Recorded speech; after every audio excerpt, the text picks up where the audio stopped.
Have you ever wondered why the Xbox is so much better than the PlayStation? Have you?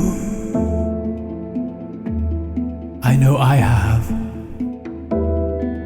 Nah, I'm just kidding. You're right, everyone. Complaining Gamer here. I would like to have a discussion about the recently unveiled PlayStation Pro from the perspective of an Xbox fanboy, which I am. Some time has passed now since the reveal, and people have had an opportunity to let that information sink in and just digest what was shared. And from what I've seen, people are being overly critical. I would even say unfair, unjust to the PlayStation 4 Pro.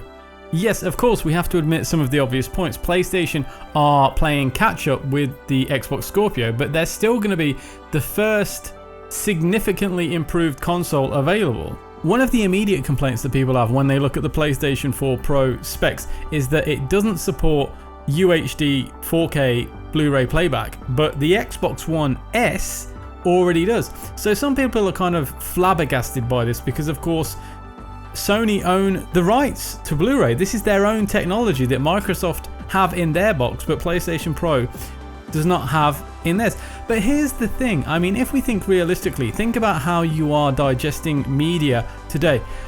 The percentage of video files who are going out and buying Blu-rays has to be so low. Everybody has a fairly good internet nowadays and they stream their content. And this is kind of the point that I think people are missing. If you're going to complain about a lack of UHD playback on a primarily gaming console, then how much of a video file actually are you? If you are so enthusiastic about how you take in your sound and video, you're not going to do it through a gaming console anyway. So to me, that's a complete non-starter of a point.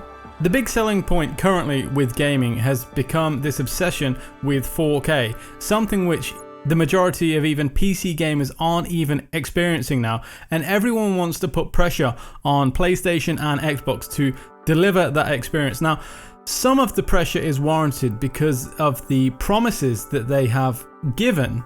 However, the computing demands of a 4K 60 FPS experience are unbelievable, even to the point where today you basically need a top of the line graphics card to achieve that.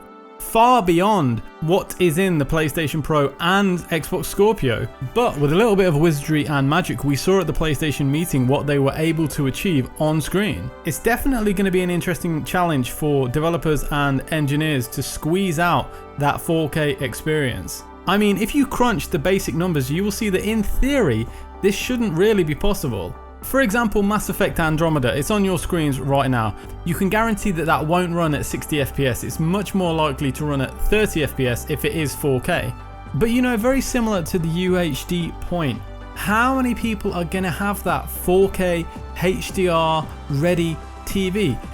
Do not forget, these improved boxes are going to significantly magnify your 1080p experience. The level of detail you're going to see is going to go through the roof. Let's take a look at some of the raw computing numbers. For example, my PC, it has an NVIDIA GTX 750 Ti, and that thing runs at something like 1.4 teraflops. The Xbox One runs at 1.31 teraflops. The PlayStation 4, 1.84, Slim 1.84. The PlayStation 4 Pro runs at 4.2. Now remember, my 750 Ti is about 1.4, and I have a good gaming PC experience. Not perfect, but very good. Much better than an Xbox One. Now, 4.2 teraflops of computing power is going to be nuts. If you're imagine this, you're already happy with the PlayStation 4. You're getting more than double the performance. And of course, next year, you're going to have the Project Scorpio with 6 teraflops. But I think by that point, people are going to be quite happy with this 4.2 teraflop experience. You are going to see such a difference. Of course, if you're a PC gamer, you're going to find these numbers laughable, but I encourage you to stop your laughter right now, because one of the huge critiques that PC gamers have of consoles is the fact that the consoles bring down the whole gaming experience for every platform due to this need for visual equality. So think of it this way, if the consoles are delivering a high quality experience, then your PC experience is also going to improve. We must not forget one of the key facts, and that is the price. The PlayStation 4 Pro costs $399, it costs $400. Now imagine if you tried to build the equivalent spec PC for $400.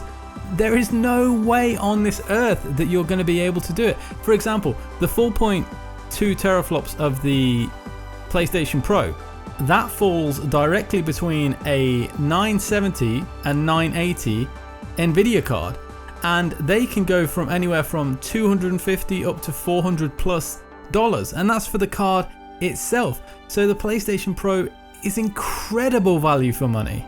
Now let me remind you, my views are coming from someone who is very passionate about Xbox. I don't even own a PlayStation. I don't want to own a PlayStation. I'm probably not even going to buy a PlayStation. So I'm about as unbiased as it gets. I'm looking at the facts. And the thing is, it gets even better because PlayStation Pro comes out in November. There is a bit of a caveat though. Will this console age well? I'm not sure.